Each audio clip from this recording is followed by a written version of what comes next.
Hey everyone, hope you're having a great day. Today, I'm going to be following Preppy Kitchen's macaron recipe. You're watching Preppy Kitchen, where I, John Cannell, teach you how to make delicious homemade dishes to share with your family and friends. These macarons will be ready before you know it. Is it possible for something to be ready after you know it? First off, let's talk about the eggs. I'm using 3 large egg whites for this recipe, but there's a catch.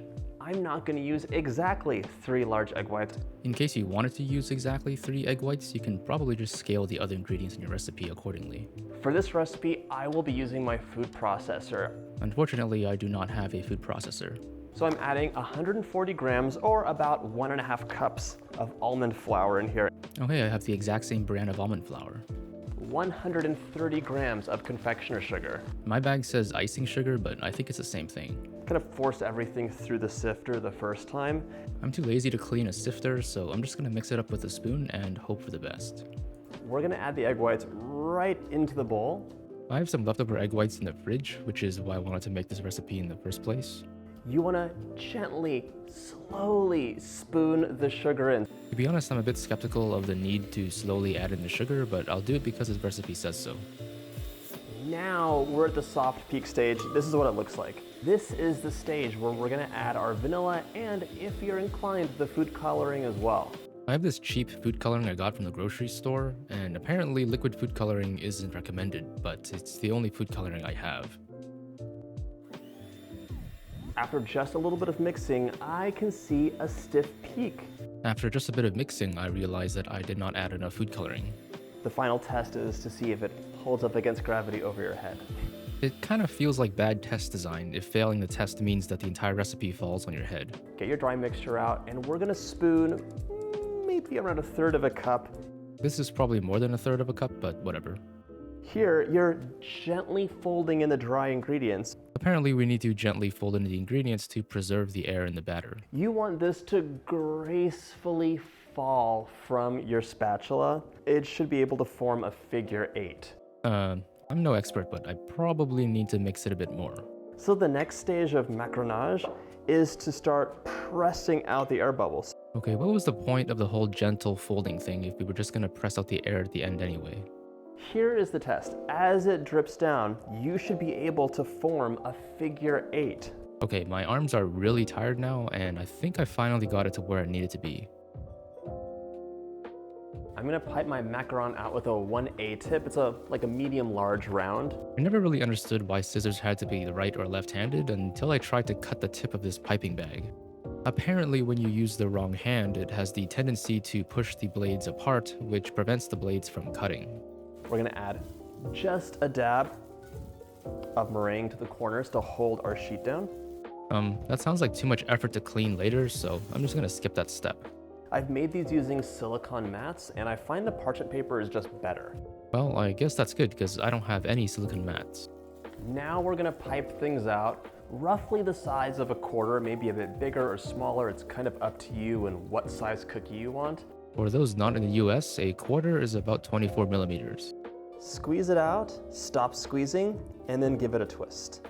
I'm not gonna lie, my piping skills are not very good. There's still a couple air bubbles hiding in here, waiting to sabotage you. So what do we want to do next? We're gonna tap it down.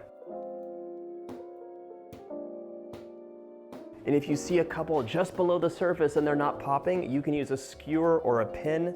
Now that I'm looking at it, I think I may have overmixed the batter because they're spreading out a lot more than I thought they would. When your macaron are ready, you'll see they're less shiny, they're more matte, and they're dry to the touch. I let my macarons rest for about an hour. These are ready to go into the center rack of your oven, which is preheated to 300 degrees Fahrenheit. They're gonna bake for about 14 minutes, give or take. I think my oven tends to run a bit hot, so I set mine to about 285 Fahrenheit. Once they've cooled down a bit, you can fill them with anything you'd like. I just took these out of the oven and they actually look kind of decent. Although despite putting it on parchment paper, it still takes a bit of effort to pull them off. I'm sure there's a way to prevent them from sticking, but I don't know what it is. Up close, I think they actually look pretty good. They're probably not up to any professional standards, but for just a random guy cooking at home, I think they're not bad. One thing I will say is that they're not as tall as I expected them to be, which may be because I overmixed the batter. Because the recipe didn't come with a filling, I decided to make a ganache. A while back, I bought this giant bag of what apparently is called ruby chocolates because I was curious what it tasted like, and I thought it would go well with the slightly pink color of the macaron shells. I don't have any cream, so I'm just going to use this milk powder and mix it with some water. And for flavor and some color, I'm also adding this freeze-dried raspberry powder I have. To be clear, I've never made this recipe before, so I'm just throwing things together and hoping it works out. One useful technique I've learned when dealing with powdered ingredients is that it's usually easier to hydrate them if you make them into a paste first. If you skip this step, some powdered ingredients have a tendency to form clumps. After doing that, I now need to melt the chocolate.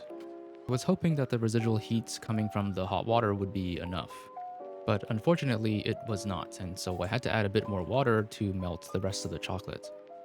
I then realized that I didn't make enough filling for each macaron, and so I decided to make a bigger batch.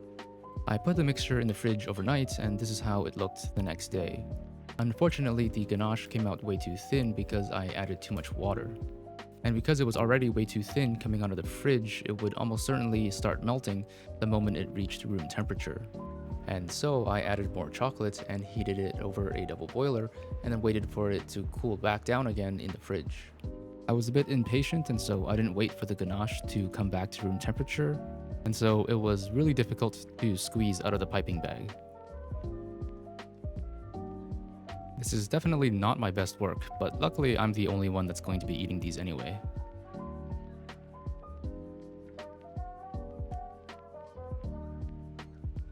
Taste-wise, it's not bad. To be fair, I haven't tried a lot of professionally made macarons before, and so I'm not sure if my opinion is that well informed. But as far as homemade food goes, I'd say I'm pretty satisfied with the results, and I'm sure there's something that I could improve on if a more experienced person were to review my work. Aesthetics-wise, my technique could probably use a bit of improvement. The cookies came out a bit flat, and because of my suboptimal piping skills, they came out a bit irregularly shaped. Feel free to let me know if you have any advice. As a final touch, I'm just adding a bit of raspberry powder, and I tried to pick the 4 best looking ones that I could find for the picture. Anyways, that's all I have for now. If you enjoyed the video, consider subscribing and leaving a like and comment to support the channel. And with that, I hope you have a wonderful day.